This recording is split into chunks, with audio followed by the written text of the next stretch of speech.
مقطع فيديو صادم يثير الجدل في السعودية. 3 أشخاص يقومون بمحاصرة فتاة وتركيبها السيارة بالقوة في محافظة تبوك. ضجت مواقع التواصل الاجتماعي خلال الساعات اللي فاتت بمقطع فيديو متداول بشكل كبير جدا في السعودية. وظهر خلال مقطع فيديو متداول 3 أشخاص يصطدمون بمركبة وإركاب امرأة معهم بالقوة. وبعد انتشار مقطع الفيديو بشكل كبير على مواقع التواصل الاجتماعي، كشفت شرطة تبوك تفاصيل المحتوى المرئي المتداول، والذي يظهر خلاله 3 أشخاص يصطدمون بمركبة وإركاب امرأة معهم.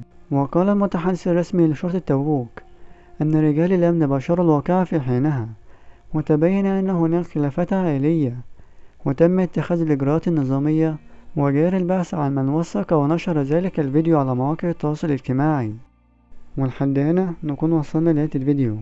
ما تنساش تشترك في القناة وتفعل زر الجرس وتعمل لايك للفيديو ليصلك كل جديد. والسلام عليكم ورحمة الله وبركاته.